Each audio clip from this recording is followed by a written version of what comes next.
अनंत ब्रह्मांड की गहराइयों में एक ऐसी कथा जन्म लेती है जो सृष्टि के संतुलन को बदल देती है। जब देवता और असुर आमने सामने खड़े थे, उनकी आंखों में एक ही लक्ष्य था, अमरत्व। अमरत्व का रहस्य छिपा था समुद्र की गहराइयों में, अमृत के रूप में।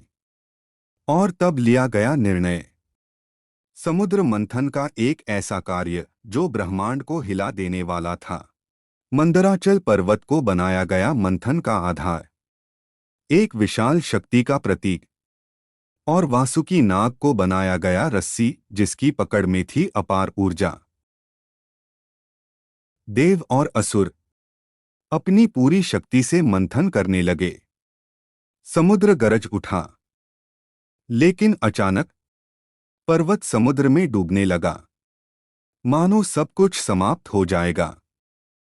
तभी भगवान विष्णु ने कूर्म अवतार धारण किया और गहराइयों में प्रकट हुए।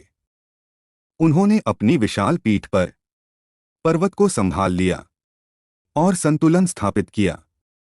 अब मंथन और तेज हुआ, लहरें उठीं और ऊर्जा चारों ओर फैल गई। तभी निकला भयंकर हलाहल विष, जिसकी ज्वाला से ब्रह्मांड कांप उठा। देव और असुर दोनों भयभीत हो उठे, हर ओर विनाश का भय छा गया। फिर धीरे धीरे समुद्र से दिव्य रत्न प्रकट होने लगे, आशा की किरण लौट आई, और अंततः प्रकट हुए धन्वंतरी, दिव्य तेज से प्रकाशित। उनके हाथों में था अमृत से भरा कलश, अमरत्व का रहस्य।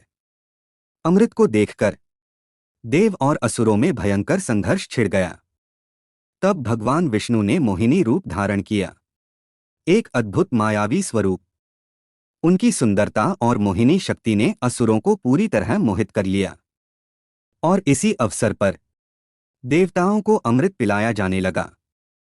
लेकिन तभी एक असुर चुपके से पंक्ति में आ बैठा। किसी को पता न चला।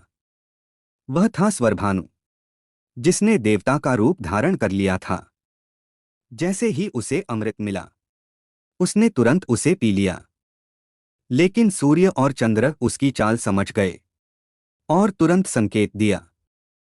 भगवान विष्णु ने बिना देर किए सुदर्शन चक्र चला दिया, और एक ही क्षण में स्वरभानु का सिर उसके शरीर से अलग कर दिया। परंतु अमृत के प्रभाव से वह पहले ही अमर हो चुका था।